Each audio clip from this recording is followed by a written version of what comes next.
सुप्रभातम। नमस्कार प्यारे बच्चों। आज हम सब राजेश जोशी जी के द्वारा रचित बच्चे काम पर जा रहे हैं इस कविता के व्याख्या के विषय में चर्चा करेंगे। इसके पूर्व हम लोग सबसे पहले राजेश जोशी जी के विषय में थोड़ा अध्ययन करेंगे। श्री राजेश जोशी का जन्म मध्य प्रदेश के नरसिंहगढ़ में सन 1946 में हुआ था। प्रारंभिक शिक्षा इन्होंने नरसिंहगढ़ जिले से प्राप्त की। पढ़ाई पूरी करने के बाद इन्होंने पत्रकारिता की ओर अपने कदम बढ़ाए। इन्होंने कुछ वर्षों तक अध्यापक के रूप में भी कार्य किया। उनकी कविताओं के अनुवाद अनेक भारतीय भाषाओं के साथ साथ अंग्रेजी, रूसी और जर्मन भाषा में भी प्रकाशित हो चुकी है। इन्हें साहित्य अकादमी पुरस्कार से सम्मानित किया गया। राजेश जोशी की प्रमुख रचनाएं इस प्रकार हैं। एक दिन बोलेंगे पेड़, मिट्टी का सेहरा, नेपथ्य में हंसी, दो पंक्तियों के बीच उनके प्रमुख काव्य संग्रह हैं। इसके अतिरिक्त इन्होंने भूमिका कल्पतरु यह भी के नाम से भर्तृहरि की कविताओं की अनुरचना की और मायकोवास्की की कविता पतलून पहिना बादल नाम से अनुवाद किया। यदि हम साहित्यिक विशेषताओं की दृष्टि से नज़र डालते हैं तो राजेश जोशी ने अपनी रचनाओं में समाज का गहनता से चित्रण किया है। इन्हें दुनिया के नष्ट होने का खतरा जितना प्रबल दिखाई देता है, उतने ही वे जीवन को बचाने के उपाय खोजने के लिए व्याकुल दिखाई देते हैं।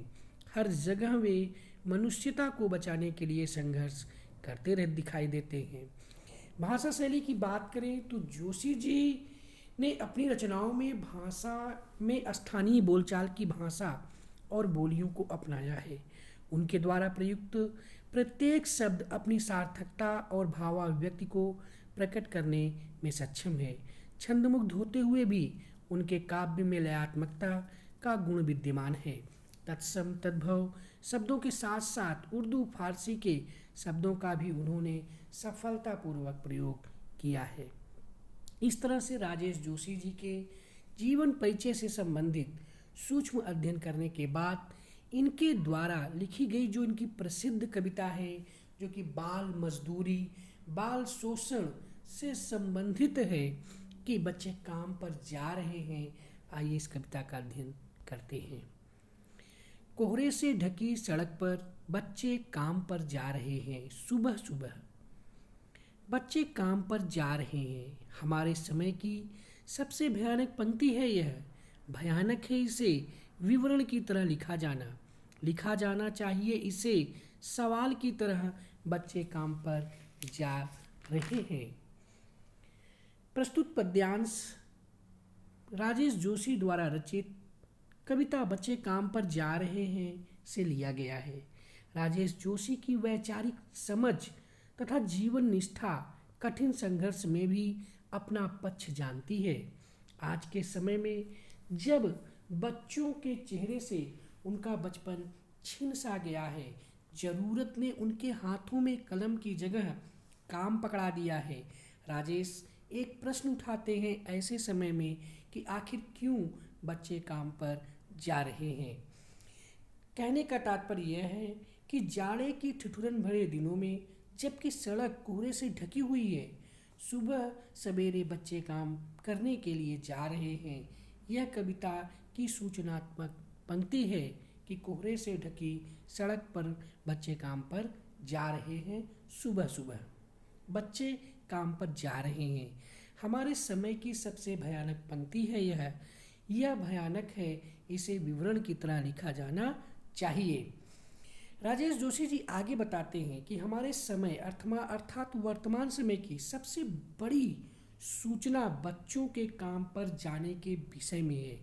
वह समाज को आगाह करते हुए कहते हैं कि बच्चे जिनका बचपन उमंग, स्वास्थ्य, शैक्षिक परिवेश तथा चिंताहीन तरीके से गुजरना चाहिए, उनका काम पर जाना हमारे समय का सबसे अधिक भयानक सत्य है। आखिर क्यों वे काम की तलाश में जा रहे हैं, इस प्रश्न को सामने लाकर कवि एक प्रकार से समाज के सामने एक अनुत्तरित चुनौती रख देता है, क्योंकि शायद सामाजिक व्यवस्था ही वह मूल कारण है जिसने विसंगत के सारे कारणों को जन्म दिया है। कवि कहते हैं कि इसे सवाल की तरह लिखा जाना चाहिए, काम पर क्यों जा रहे हैं बच्चे। इस बात को हमारा समय विवरण की तरह ना ले, सवाल की तरह ले, और सोचे कि वे बच्चे जो शायद आने वाले समय में हमारे देश का भविष्य हैं, सुंदर समाज की आधारशिला हैं, किन कारणों की वजह से सुबह सुबह काम पर जा रहे हैं।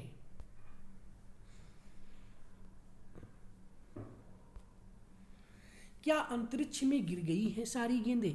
क्या दीमकों ने खा लिया है सारी रंग बिरंगी किताबों को?